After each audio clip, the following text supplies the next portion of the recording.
እመቤታችን ድምጿን ታሰማን። ድምጿ ምን ይሞላል? መንፈስ ቅዱስ ይሞላል።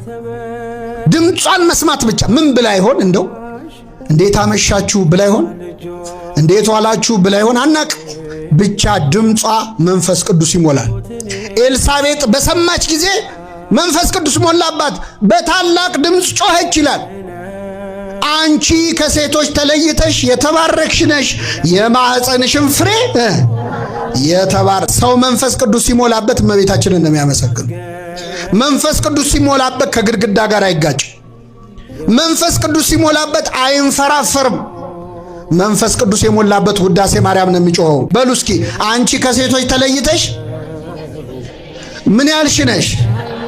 የማህፀንሽም ፍሬ የተባረክ። ቅድም ይህንን እኮ ሰምተነው ነበር። አንቺ የተባረክሽ ነሽ ያላት የለም ድንግል ማርያም? ማን ያላት? ቅዱስ ገብርኤል አንቺ የተባረክሽ ነሽ ብሎ ነበር። ኤልሳቤጥ ደግሞ ጨመረችበትና የማህፀንሽም ፍሬ። አያችሁ፣ አሁን አንዳንድ ሰው አባታችን ሆይ ብለን እመቤታችን ሆይ እንላለን አይደል?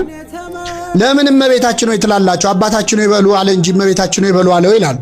ጌታ አባታችን ሆይ በሉ አለ እንጂ አባታችን ሆይ ካላችሁ በኋላ ምንም ትንፍሽ እንዳትሉ ብሎ አላለም። የጸሎት መጀመሪያ እንጂ መዝጊያ አይደለም። ሁለተኛ እመቤታችን ሆይ የምንለው ከራሳችን አይደለም። አባቶቻችን ሊያመሰግኑ አፈለጉና ድንግል ማርያምን ምስጋናቸው አነሰባቸው። ስለዚህ የራሳቸውን ምስጋና ተውና ምን አሉ መሰላችሁ? እመቤታችን ቅድስት ድንግል ማርያም ሆይ በማን ሰላምታ?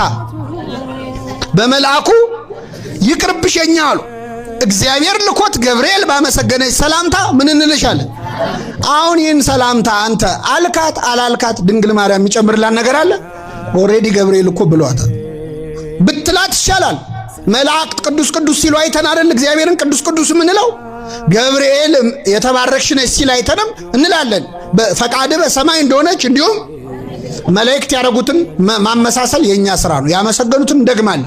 ስለዚህ ገብርኤል ሲል ሰምተን ነው ያልነው።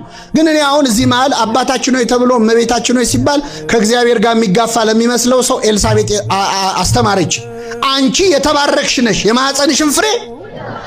እናትና ልጅን አብራ መሰገነች። አያችሁ። በሉ እስኪ አንቺ የተባረክሽ ነሽ፣ የማህፀንሽም ፍሬ። ሁለቱ አብረው ይመሰገናሉ አይመሰገኑ? ይመሰገናሉ። እመቤታችን ምን እንዳለች ታውቃላችሁ? በአንድ ገብርኤል በመልአኩና በአንዲት ኤልሳቤጥ ብቻ ተመስግኛ ልቀርብ አለች። እነሆ ከዛሬ ጀምሮ ትውልድ ሁሉ ብፅዕት ንዕድ ክብርት ይሉኛል ያመሰግኑኛል አለች። እነሆ ከዛሬ ጀምሮ ትውልድ ሁሉ ምን ይሉኛል? ይበሉኝ።